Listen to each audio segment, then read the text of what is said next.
Madame, Monsieur, bonjour. Merci de nous rejoindre à la une de l'actualité. Les travaux d'extension du port d'Erzeu qui avancent à une cadence soutenue. Cette infrastructure portuaire est en passe de devenir l'une des plus grandes en Afrique et en Méditerranée avec une capacité de traitement qui dépasse le 1 million de conteneurs par an.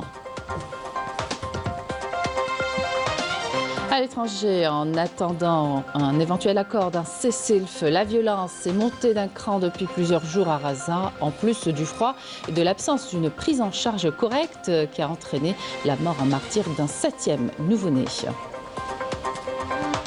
Au Maroc, l'énorme fossé qui sépare le régime du Marzen et son peuple se creuse davantage en raison de la détérioration croissante des conditions sociales et économiques, mais aussi la colère contre la normalisation imposée du Marzen avec l'entité sioniste que les Marocains condamnent avec force. Tourisme saharien à la fin de cette édition, perle du Grand Sud algérien, Adrar qui séduit de plus en plus de par ses paysages uniques et ses projets touristiques ambitieux, une destination à découvrir dans ce journal.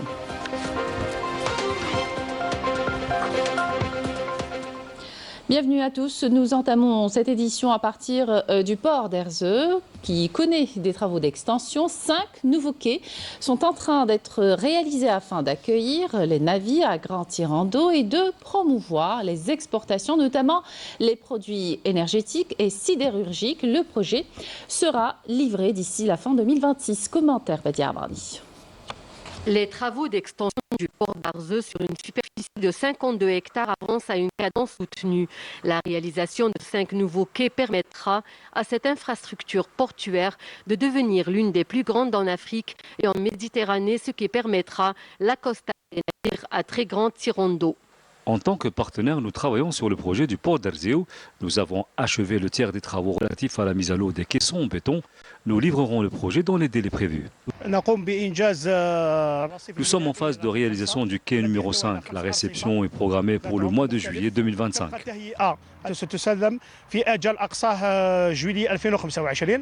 La situation du port d'Erzeu à proximité des zones industrielles et de l'autoroute, en plus de sa capacité de traitement qui dépasse le 1 million de conteneurs par an, le classe comme une infrastructure portuaire névralgique. Le taux d'avancement des travaux est d'environ 40%. Ce projet est destiné à accueillir les navires à grand tirant d'eau et à exporter les produits issus de la zone industrielle.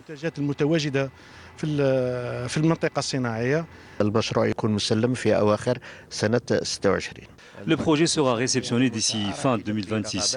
Cette infrastructure répondra aux besoins de la région en matière d'exportation de carburant et dotée d'un important tissu industriel, notamment l'industrie automobile et la sidérurgie. Elle permettra aussi l'exportation des produits de la mine de Garaj Bilat.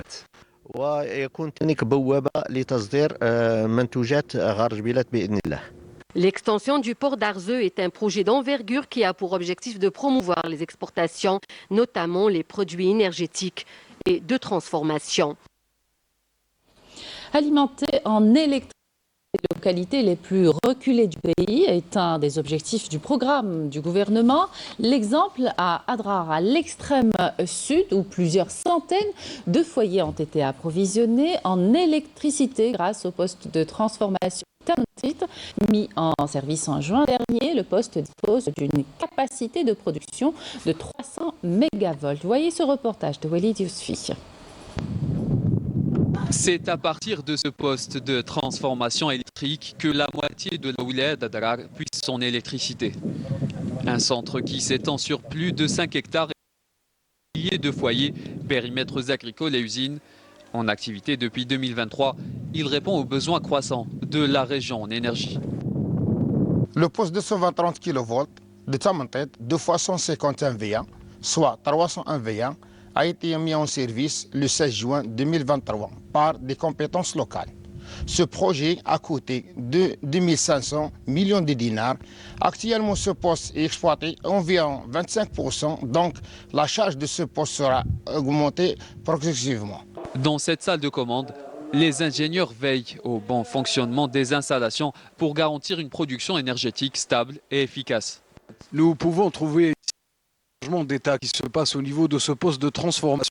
Si l'opérateur détecte une anomalie ou une panne, Il intervient au niveau des installations pour résoudre le problème. Notre rôle est d'assurer la stabilité et la sécurité du réseau électrique. Nous surveillons les flux d'énergie, détectons les anomalies et intervenons rapidement en cas de problème. Ce poste est équipé de technologies de pointe qui permettent d'optimiser la gestion de l'énergie. Un plan de développement est mis en place par la Sonelgaz, comprenant la réalisation de 20 postes de transformation au niveau d'Adarar à l'horizon 2030, pour une puissance totale de 5360 MVA. Direction le nord-est du pays, à Tarof, région à vocation purement agricole. Dans la localité de Besbes, la superficie consacrée à certaines cultures a particulièrement évolué ces dernières années, notamment pour les filières des agrumes et des produits maraîchers. D'ailleurs, la saison a été plutôt bonne cette année. L'exemple de quelques exploitations avec Raouf Hamouche dans ce reportage. Qualité et abondance pour le secteur agricole dans la wilaya d'Al Taraf. La saison a été bonne ici à Besbes, une région à vocation agro-pastorale, où nous avons visité 2 exploitations agricoles, chacune reflétant les défis relevés et les succès de 2 filières, le maraîchage et l'agrumiculture. Justement, notre première halte nous a conduit chez le Zahar, propriétaire d'une exploitation agricole maraîchère, qui produit une large gamme de petits pois. Grâce à faire le Zahar et ses ouvriers ont pu obtenir une excellente production. Comme vous le constatez, cette année, nous tablons sur une bonne saison. À titre d'exemple, au moment où je vous parle, nous avons récolté 35 taux de petits pois à l'hectare. Très encourageant pour la suite. Je tiens également à remercier son service agricole qui nous accompagne depuis des travail. Grâce à cette exploitation agricole, beaucoup de jeunes ont réussi à trouver du travail. Cela a quelque part avancé le taux de chômage de la région, car il faut savoir que le secteur agricole est le principal d'emploi ici à Besbes. Non loin de là, sur l'exploitation des 2 frères Douadi, spécialisés dans l'agrumiculture. Elle a connu ces dernières années un développement remarquable grâce notamment à l'accompagnement des autorités locales et à l'intérêt accordé par l'État à cette filière. C'est un investissement familial qui fait travailler aujourd'hui une quinzaine de personnes. La mécanisation de notre exploitation agricole nous a permis d'optimiser notre rendement qui a atteint les 500 quintaux d'agrumes. L'accompagnement des agriculteurs par le biais de la direction des services agricoles, d'abord sur le plan technique. Nous assurons de la vulgarisation avec le respect de l'itinéraire technique, que ce soit par la sensibilisation, la vulgarisation et même douaïa. Nous avons une feuille de route que nous devons respecter pour atteindre l'autosuffisance alimentaire, qui fait partie de la souveraineté nationale. Aujourd'hui, le secteur agricole est créateur de richesses. De plus en plus d'investisseurs de la wilaya d'Al Taraf se lancent dans ce segment d'activité stratégique. En témoignent les grandes avancées enregistrées par cette wilaya en matière de production agricole. L'actualité à l'étranger à présent. D'abord à Gaza, en attendant un éventuel accord d'un cessez-le-feu. La violence est montée d'un cran depuis plusieurs jours, en plus du froid et de l'absence d'une prise en charge correcte qui a entraîné la mort en martyr d'un 7e nouveau-né, tandis que 7700 autres manquent de soins vitaux en raison des bombardements. Des hôpitaux, notamment celui de Kamal Adouane par l'armée d'occupation, qui a compliqué la prise en charge des nouveau-nés, provoquant donc leur décès. Ce matin, 2 enfants ont été tués dans un bombardement sioniste à Rafah.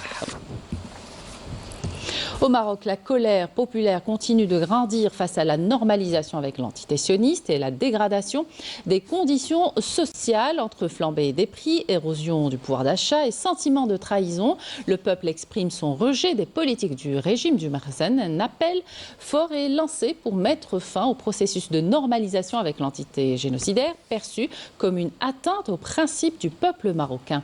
Yamina Saïch. Une colère grandissante s'est emparée du peuple marocain qui réclame avec force la fin de la normalisation avec l'entité sioniste. À travers des manifestations massives, les Marocains dénoncent les crimes commis contre le peuple palestinien, défiant les politiques de répression et d'arrestation arbitraire imposées par. Cet accord de normalisation, perçu comme une haute trahison, est désormais une tâche indélébile sur le régime du Marzen que le peuple marocain rejette d'une façon. Nous réclamons l'annulation de la normalisation, ainsi que la rupture des échanges économiques et politiques avec l'entité génocidaire. Nous voulons apporter un soutien total et sincère à nos frères de Gaza. Nous appelons notre État à mettre fin à ce processus de normalisation qui ne sert que les intérêts de l'ennemi sioniste, aggravant davantage la situation pour nos frères palestiniens. Dans un contexte où les complots sont tissés à travers les conséquences de cette normalisation et les lois imposées au régime du Marzen, le peuple fait face à un avenir incertain, marqué par une détérioration croissante des conditions sociales et économiques. De révéler l'innocité qui s'est du Marzen et son peuple, condamné à vivre dans l'oubli. Le gouvernement actuel dans différentes classes marocaines et la flambée des prix importables. Les denrées alimentaires sont hors de prix, ce qui impacte le pouvoir d'achat des citoyens. Plus de la moitié de la population se retrouve sous le seuil de la pauvreté. Les désillusions et les tensions se sont accumulées et asphyxient le peuple marocain, pris dans un étau entre une normalisation avec l'entité sioniste et des conséquences désastreuses. On passe algérien en Coupe de la Confédération de football a fait match nul avec son homologue ivoirien de Mimosa sur le score d'un but partout en match comptant pour la 4e journée de la compétition du groupe C disputée hier à Abidjan. Et puis le CS Constantine a largement battu le club angolais de Bravo do Maki hier au stade Shahid Hamdaoui de Constantine en match comptant pour la 4e journée de la phase de poule de la Coupe de la Confédération africaine de football du groupe A.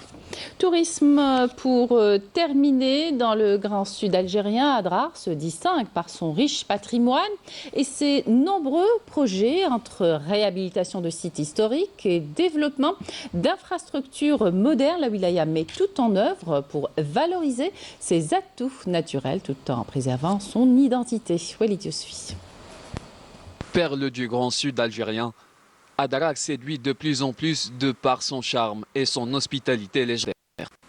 En plein centre-ville, cet hôtel est l'un des principaux établissements d'hébergement de la région. Avec ses 114 chambres, il peut accueillir jusqu'à 186 personnes. Adrar, c'est une ville très riche. Généralement, donc, c'est pour ça notre objectif, c'est déjà de promouvoir la ville d'Adrar avec ses circuits. Nous accueillons dans cette période, qui était la saison saharienne, des touristes locaux et des étrangers. Généralement, on prépare des programmes et on l'envoie à des agences de voyage. Et après, il y a tout ce qu'il y a à voir dehors. Vous avez Tmassart qui est une région extraordinaire. Il y a Tamantet aussi qui est une ville magnifique. Et après aussi, vous avez les dunes de Bouddha. Voilà, les 3 sites que j'ai visités, que j'ai revisités et que demain aussi, je referai ça. Parmi les projets phares dans la région, la réhabilitation d'Ersor, l'aménagement de nouveaux circuits touristiques et surtout l'augmentation de la capacité d'accueil de la wilaya.